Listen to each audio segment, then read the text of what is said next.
Hi, my name is Kamanzi. I am a singer, songwriter, actress, amongst many other things. I will be hosted on Made in Uganda. The links will be sent below. I'll just be sharing some of my stories and answering some of your questions concerning what it means to be a creative in this country. Looking forward to answering and sharing a lot. So if you visualize in your mind a Venn diagram of three different circles, right? You have passion in one of them, you have competence in another, and you have need. The center for me is success. And I'll start from salvation. As a Christian, salvation is extremely important, and salvation is a personal thing. Ain't nobody gonna come to me now and tell me because I have white hair or because I have 10 piercings, I don't believe in Jesus. God is love. Come on now. You know what I mean? Like, he shouldn't be boxed into this kind of small tiny thing of, I should sing goodness of God. Oh, my love, you have been faithful. Yes, he has. But guess what? He also created the emotions of love that ensue within marriages. And I'm singing at a ritual ceremony. Sure. Let me just throw in the quote. Man plans and God laughs. LinkedIn, I'd probably say something like, I'm a third-year student studying mass communication, the cliche societal answers. I'm into PR and communication. I like to write. I like interacting with people. And yeah, that's basically me. I like to sing. I like creative things. I like flamboyant things, as you can see, the colors and everything. Yeah, that's me. Music has been an avenue for me to know God a lot better, both expressing myself and also receiving a lot of content that has allowed me to understand God on a much deeper level. So, my family has been extremely, extremely supportive in that regard. So you mentioned that you're Christian, your parents are singing in the church. How do you navigate this industry with your values as well? Because there's the secular industry, secular gospel. How do you find a balance secular? How do you navigate that? That's a very good question. A very good question. And I've met so many people, so many creatives especially, that struggle with balance. It's kind of like society. Let me not even blame society, just like, I guess religion, especially totalitarian religions like Christianity, have this whole thing of like, this is the image that we carry. Anything that is outside of this is the devil. You know what I mean? And so when you're stuck in the middle there, you're just like, bro, like, I love to sing, the environment that I'm in isn't maybe 100% this that, the church is telling me to kind of, delve in. So what am I supposed to do? Wow, it's great. That's a great question. I think how I've been able to navigate and how I continue to learn to navigate it comes down to my values and principles. And I'll start from salvation. As a Christian, salvation is extremely important, and salvation is a personal thing. Ain't nobody gonna come to me now and tell me because I have white hair or because I have 10 piercings, I don't believe in Jesus. It's none of their business, and it no longer phases me. So me having a heuristic or holistic understanding of my values when it comes to my personal relationship with Christ, my walk of salvation, those core values of truth and honesty, authenticity, and then a mandate to now share the gospel of Jesus. Not necessarily saying that Jesus should be in every cover or every song I do, but in my lifestyle as well, the way I speak to people, merely a smile, hi, my name is Kamanzi, or, the way I'm able to pray for people or uplift people, encourage people, support people. Those are the things that now I hold as my core values.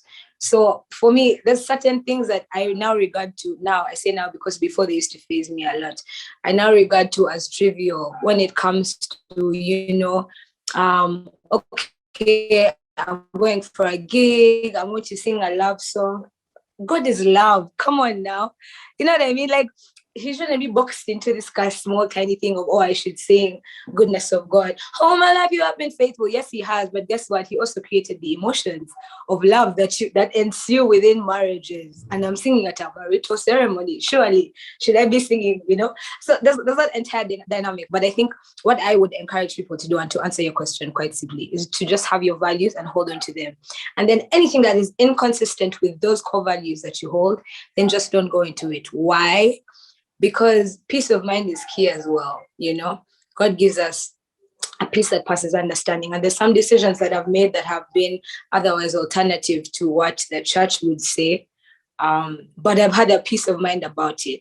and I think that's what's important. Just making sure that your salvation, you walk in your salvation with fear and trembling. I think there's a verse that says that. So yeah, to answer your question. So do you have any instances where you are denied an opportunity or you are looked at differently because you have been so open with your faith and your affiliation to Christ? Absolutely. And I think, by the way, this isn't just about being a Christian, by the way. Like I said, I'll go back to, if we're talking religion, I'll say totalitarian religions. Yeah. Talk about Islam, talk about, as in anything that says that if you don't believe in this, you're either going to hell, or like you're wrong or whatever, and that's not to downplay any totalitarian religions, because I am a Christian, it's a totalitarian religion. But again, I've learned that that not every good opportunity is good for you. What helps me navigate those creative decisions I have to make is holding on to those core values that I spoke about, and knowing that regardless of how people treat me as a result of that stance, to hold on to those values, how anything else unfolds, how they react, or maybe them refusing a certain deal, or how they treat me, honestly, is an inevitability. It's bound to happen. So I've stopped looking at it as, oh my gosh, it's a bad thing. Oh my gosh, I couldn't get that gig. Oh my gosh, I couldn't get this deal. Nothing. It happens. Not everyone will share the same worldview as you. Not everyone will share the same core values as you. There's people that have approached me to do deals where, because they're the ones who brought the deal, they want like a cut of the money. So they want me to ask for more money so that they get like a 20% off or whatever. And me, I'm all about truth and honesty. Like, no, let it be a straight deal. If this is the receipt, this is gonna be the money you're going to pay us, And I've been able to pass opportunities like that. But still, because I have the peace of mind that I held onto those core values, I have no regrets. You're a talented vocalist. You have a beautiful voice. But I've seen that you go beyond that and you study music. Okay, so the question is how important is it to study your craft? Because you're very talented you have a beautiful voice, but I see that you went ahead and you went to the Berklee College of Music. Not many people know that you must take that other step. So why did you go and study music, first of all, and how important was it for you to study that? So I think this is the point where I should actually share the story, right, from ground floor, because it's quite the story. I'll try and summarize it. So throughout high school, I pretty much knew what I wanted to study, and even where I wanted to go. And it became more and more apparent as the grades came by, grades, not grades of grades as in my grades are good, but like the classes. As I approached end of high school, I became more and more aware of where I wanted to go. And that was Berklee. And so it so happened that Berklee, a bunch of Berklee students were coming to Uganda. And my music teacher at that time brought them over to Word of Life, the high school I went to. So we I kept in contact with them. I kept sending them videos and whatnot. Long story short, I applied the first time and it didn't work out. I was not applying for the undergrad program at that time. I was applying for a 5-week summer program. Why? Because I knew it would be a lot easier for me to get into the school if I had gone for the 5-week. So again, I thought that through, Now, let me just throw in the quote. Man plans and God laughs. Anyway, there I'll be planning my entire future. I'm going to go to Berklee, I applied again and finally got in. That's how I was able to go for the 5-week. I actually got a $20,000 scholarship for the undergraduate program, which was a really big deal for me. So now it looks like everything's finally working out, And by the way, while I was there, I made sure I did the most. I made sure I read. There was no, Connie, you're going out to party, nothing. I was always on top of my game because I was doing school concurrently while I was there, school here concurrently. So anyway, long story short, I ended up not going. And that was so heartbreaking for me. Why was it heartbreaking for me? Now I realize that the dream of going to Berklee was my destination. It was like that was going to be the crux for me to prove to myself that, yeah, sis, you're the freaking best musician ever. Like, you've done it. you know. And it's until I stayed, because now it's been like what? It's been years. I'm in my third year, you know, here. But it's been such an interesting moment, like so many moments of being gracefully broken that have allowed me to see that, you know what, it takes a lot more than just, you know, you going to your dream school to what it is that you want to be. And if anything, there's nothing you're proving to anybody, you know. And it's until now that I realized that, oh my gosh, I worked so hard to go to that place, that destination. But really what I should have been focusing on was the journey, you know, skills I've learned. And I'll share these things. The first thing is passion. So if you visualize in your mind a Venn diagram of 3 different circles, right? You have passion in one of them, you have competence in another, and you have need. The center for me is success. And success is, I guess, subjective. Some people measure their success by, I guess, finances, money. Some people, success is measured by impact, how much you've been able to impact the world. But let me just break down those 3 different things for you.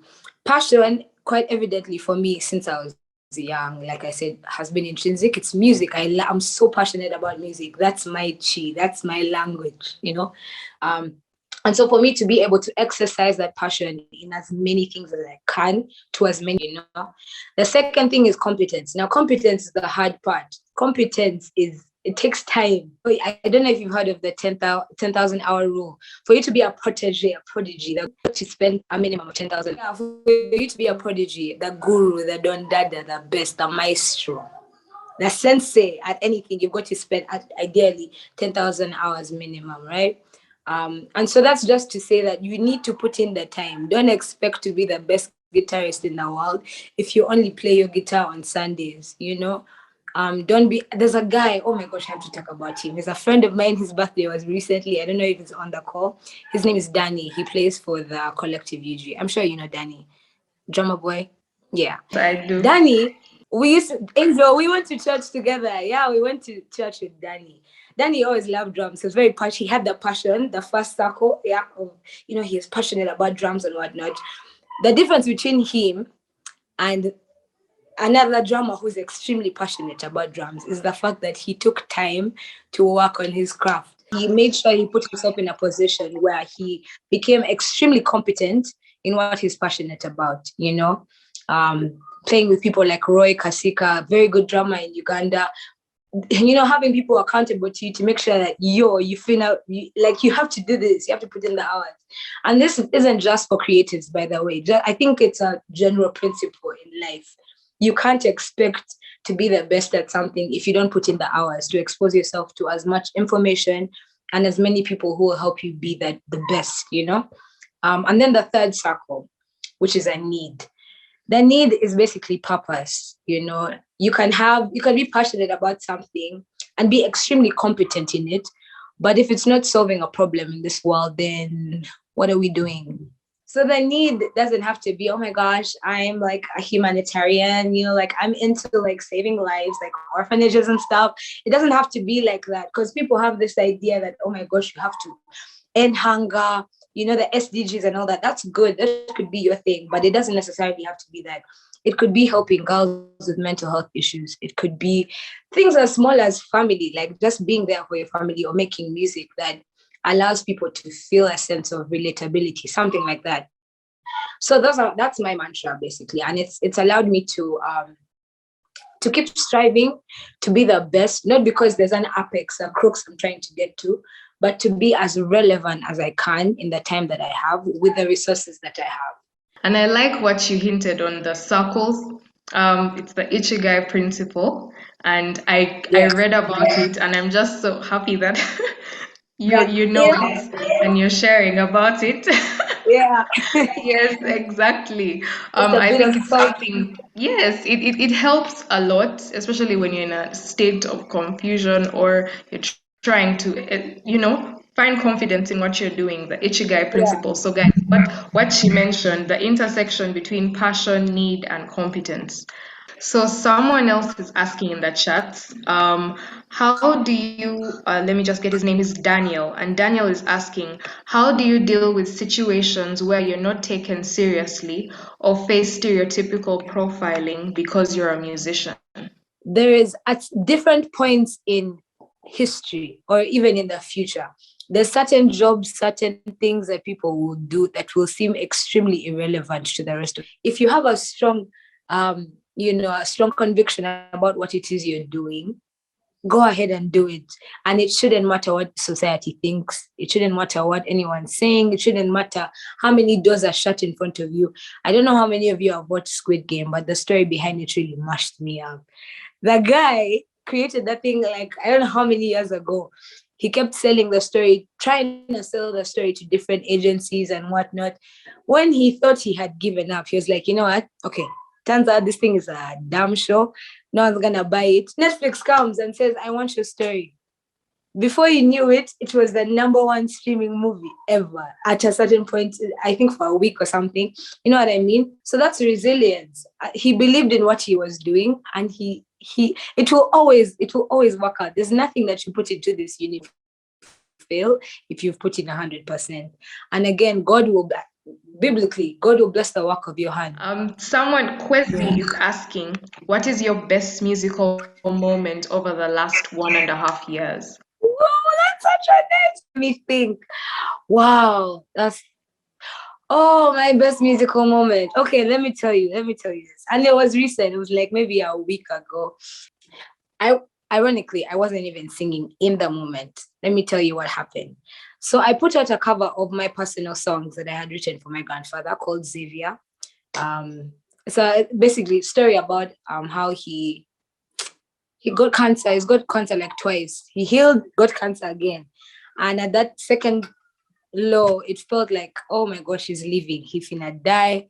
His hearing was bad. You know how the entire family prepares to bury this person. Like, this is it. There's no hope. And God he's here now. You know, he's alive. But I wrote that song at a point where it felt like, okay, he's going. He can't even hear this, but I need to tell him this. So I put out the cover. It's there on Instagram. It's chilling, you know, just being a cover. And then I meet this guy. And he's like, oh my gosh, you're Kamanzi. I listened to your cover. And it took me through grief. So I was like, oh my gosh, that's super cool. And then he goes ahead to break down the story and talks about how both his parents had passed away. And he happened to be Randi's. There's a part in the song that says, Urakoze chane, saying thank you for all that you've done for me. If you're on nikubera wowe. All that I do for you. You know, and so he was just like, yeah, I was able to relate to that song, and it carried me. That's such a heavy thing to carry as a creative, as an artist. You're putting your vulnerability out there, and for someone to be able to relate with it, and for it to be therapeutic for someone else, that in itself, that circle I talked about, the need, for me, that was it. I don't care whether the entire world hates the song. For me, the purpose of the song was fulfilled just by that testimony. So for me, so far, that's been my greatest, just being impactful in that way, you know? So it's exactly 8 p.m. and we've come to the end. Thank you so much, Kamanzi. It's been awesome having you. This is like, Thank you for having me. Yeah, it's been a very fun session. People have asked their questions. Thank you for being open.